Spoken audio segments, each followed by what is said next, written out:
Hi, welcome to Ride Alongside. Today we're doing a full review on the Brooks Cambium C15 carved saddle.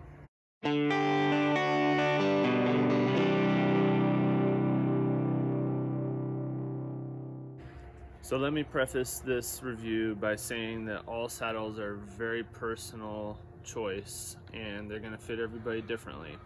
Why did I choose the Brooks Cambium C15 carved saddle specifically for my mountain bike? Well, I've got a Brooks Team Professional on my El Monsterace drop bar mountain bike that I use mostly for gravel riding, bike packing, long distance riding, and I absolutely love that saddle. It is the most comfortable saddle I've ever ridden, and I was hoping that I could get something for my mountain bike that was a little bit more durable in the weather. So this is made from vulcanized rubber and is supposed to be basically weatherproof. And I also wanted a little bit longer saddle because I'm positioning myself fore and aft a little bit more on my mountain bike than I am on that bike where I'm more stationary. And thirdly, I wanted a saddle that still had a narrow shape so that I could get back behind it. I was going to run this on a dropper post, so getting back behind the saddle was imperative.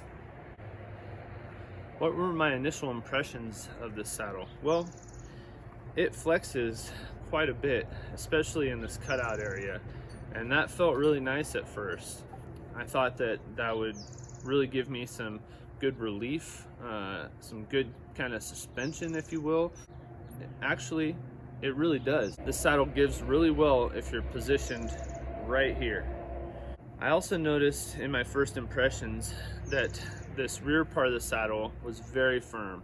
It hardly had any give at all. And that's very different than my Brooks Team Professional that has a very thick leather cover instead of this vulcanized rubber. It gives just about everywhere, and it has a very sweet spot right in the middle as well, but it gives a lot more back by the rivets where this one doesn't. What do I really like about this saddle? Well, I like that it really does give, and it's very comfortable when you're leaning forward and you're in this part of the saddle right here. It's a very comfortable saddle in that part. I like that it's weatherproof, that it's narrow, it has a very comfortable shape to it. And what don't I like so much about this saddle? Well, it could be a little bit lighter weight, I suppose, but what I really don't like about it is how your sit bones hurt back here. At least mine do. I thought that they'd get used to it over a long time. I tried riding in a chamois, tried riding in my merino wool boxers, and whatever I tried after a long ride, most of my rides are over 20 miles. So 20 to 30 miles, I'd really start feeling some soreness on my sit bones that would be right back in this area here. Now, Brooks saddles are known for a break-in period, and this rubber saddle has no break-in period. It's really just the leather saddles that have the break-in period. But the Brooks Team Professional felt really good to me on my first 50-mile ride I did on it with no break-in period at all.